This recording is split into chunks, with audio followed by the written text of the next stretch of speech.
This channel does not promote any violent, harmful, or illegal activities. All content provided by this channel is meant for an educational purpose only. Mamata Dharmatala সভার পাল্টা হিসেবে শিলিগুড়িতে BJP সভা।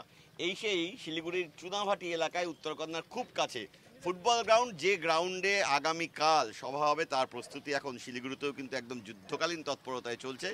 দেখাচ্ছি সেই মাঠটা, যে মাঠে ট্র্যাশ দিয়ে মঞ্চ তৈরি করা হচ্ছে এবং প্রায় 10,000 কর্মী সমর্থক কিন্তু এই মঞ্চের সামনে এই মাঠে আগামীকাল জমায়েত হবেন, যেখান থেকেই শুভেন্দু অধিকারীরা বিরোধী দল আগামী নির্বাচনের আগে ঠিক কী ভূমিকা নেবে সেই বার্তা দলের নেতাকর্মীদেরকে দিয়ে দেবেন। উত্তরবঙ্গের বিভিন্ন জেলা থেকে সাংসদ এবং দলীয় বিধায়ক যারা আছেন প্রত্যেককে এই সভায় থাকতে নির্দেশ দেওয়া হয়েছে।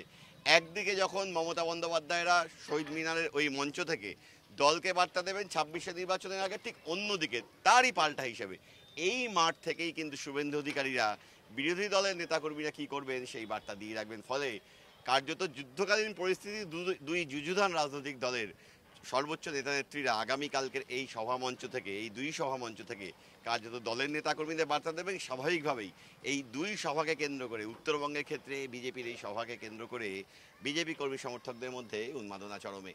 আগামীকাল তিনবাত্তি মোড় এলাকায় জমায়েত শুরু হবে। সেখান থেকে প্রায় 2 কিলোমিটার রাস্তা হেঁটে উত্তরকন্যাকে বাপাশে রেখে এই সভামঞ্চে র্যালি করে পৌঁছবেন বিরোধী দলনেতা শুভেন্দু অধিকারী এবং উত্তরবঙ্গের সাংসদরা।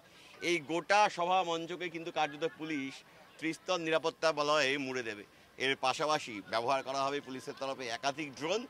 একই সঙ্গে এই সভাকে চলাকালীন পুরো সভাকে ভিডিও রেকর্ডিং করবে শিলিগুড়ি মেট্রোপলিটন পুলিশ।